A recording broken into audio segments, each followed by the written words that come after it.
encourage you to always carry your books. So I'm pretending I'm a Steve Hockensmith advocate, which I am.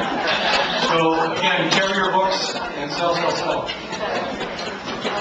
Everyone get settled, a cup of coffee, finish your dessert. I have an extra dessert if anyone wants to just take it off the table. So, Steve Hockensmith, I guess from the web or from the author, you'll find that Steve has been a magazine editor, a freelance journalist, a columnist, a blogger, and a novelist. Over the past 10 years, he's published 4 books, more than 20 short stories, and dozens of feature articles and profiles. Entertainment Weekly calls him hilarious, Publishers Weekly calls him uproarious, and the New York Times calls him, or his books anyway, cute, clever, and idiosyncratic. However, I'd like to hear from the characters in his books. Now, in the latest installment, The Crack in the Lens, Old Red, that's one of his characters, deducifying know-how is a key skill set that Old Red employs. His younger brother, Big Red, is his faithful sidekick. These characters serve Steve Hockensmith well in telling murder mystery stories. From the award-winning Holmes on the Range to his most recent installment, The Crack in the Lens, as I mentioned, Steve uses his main character's love of Sherlock Holmes to solve crime in the wild American West of the late 19th century. In The Crack in the Lens, Steve begins with a wonderful premise featuring imminent death, then asks the reader if he or she gives a crap. I love this irreverence, and it certainly caught my attention, and I couldn't put the book down until I finished the last page. Indeed, this must be what Steve calls a hook. Such a big advert for his workshop site. Add to both his and the main character's love of Sherlock Holmes, let's hear from Big Red himself, who says, "God to me is like Sherlock Holmes. I've read about him, I've heard a lot of talk about him, but I've never seen him myself. And his existence I have to take on faith based on published reports, in Harper's Weekly, say, or the Book of Genesis." Now, the writing is great throughout the book, from my humble point of view. One of my favorite phrases is, and I have a brother, so this really hit home for me, "I gave my brother the long-faced look of perpetual disappointment and hopelessness that he's perfected over the years on me." I also like the lack of use of vulgar language. That's a plus for me as a reader. Like comedian Red Skelton, Steve avoids the use of vulgar four-letter words, choosing instead the frequent use of fudge over other F words. Not only that, but I love the language of Steve's writing, using descriptors such as, "He was squint sneering at Bales down the double barrels of his long nose." I love the wit of his prose. For example, "It was music, though you'd have been excused for mistaking it for artillery fire. The organist was pounding at the keys with such gusto as the wonder flakes of chipped ivory were drifting down on us like snow." Very descriptive, and we heard a lot about metaphor writing through the conference, and I think it's beautiful. I love Steve Hockensmith's historical humor, highlighting the restaurant prices in 19th century Texas. To wit, everything is priced at 5 cents.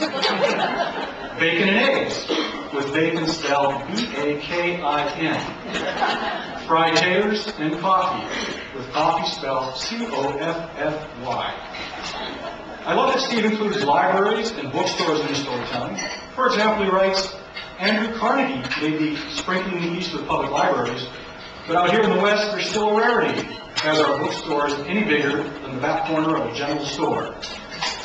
I love that Old Red was raised Lutheran, like me, although, as he says, it really didn't stick with him. And maybe that's why readers love Steve Hockensmith's writing. They can each relate to it in their own way. A sure sign of a great author. For me, it is the fact that I have a younger brother, just like Old Red, and I love murder mysteries.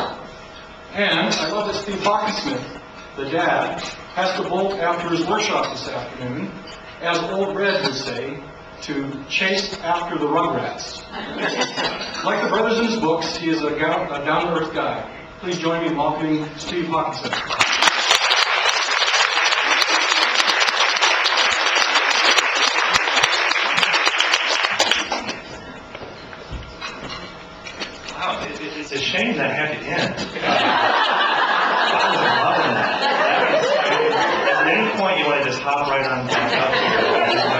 more to say. Maybe a publicist. Oh, there you go. I could use one.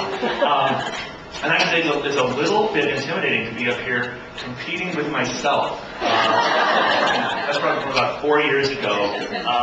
You look better now. I was going to say, how am I doing okay? Yeah.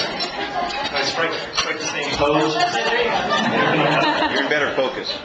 I am today? Okay, excellent. I try to stay focused. It doesn't always work. Well, howdy, everybody. I'm Hockensmith. It's great to be here. I'm sure you guys have been picking up all kinds of wisdom today, all kinds of wonderful advice and tips. And it's so great that there are conferences like this where you can do that. Of course, there are also lots of writing books out there on the craft of writing. I've read several myself. Stephen King's, Kurt Vonnegut, Annie Dillard. But at the end of the day, when I'm thinking about who I turn to as sort of a guiding light in my writing life, it's not these other writers, actually. It's an individual that many of you might not be familiar with. His name is Larry the Cable Guy.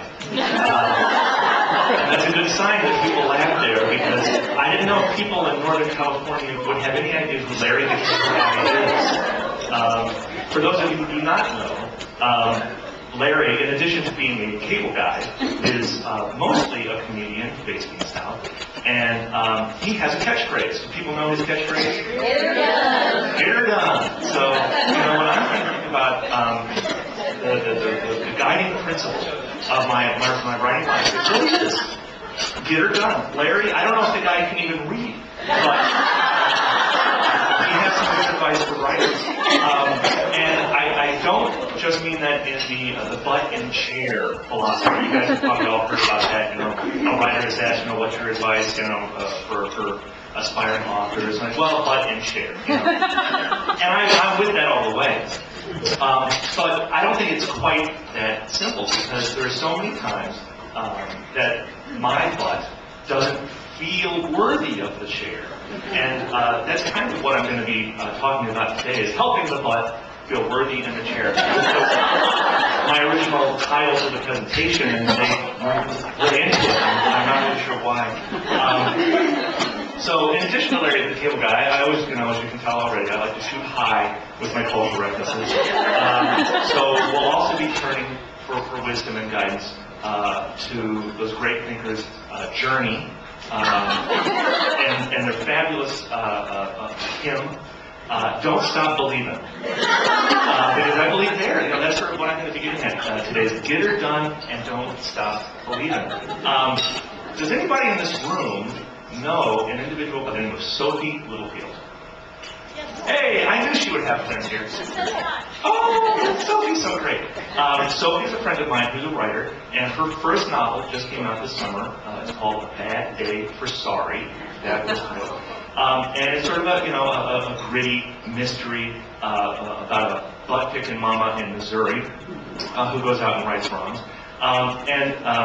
One of the things that I'm so happy, it just makes me happy, this book that is out there, is that Sophie had a long journey to get to where she is today. I think it's like 9 books or something that she wrote that, will probably never see the light of day. 9 books over 14 years. So when it finally came time to set up a blog, and you all will set up your blogs when you get your book deals, because they make sure that you do, she called her blog Can't Stop, Won't Stop. And I just thought, wow, that's great, because that really sums it up for her. Her book just came out, it got fabulous reviews, and there she went, 14 years of a dry spell, and she now has 2 different book deals with 2 different publishers for 4 books. So over the next few years, Sophie is going to be not stopping at all. We're not going to let her stop. But Sophie still has her bad days. I still have my bad days. Hemingway certainly had some very, very bad days. Especially towards the end. Yeah, those were the creative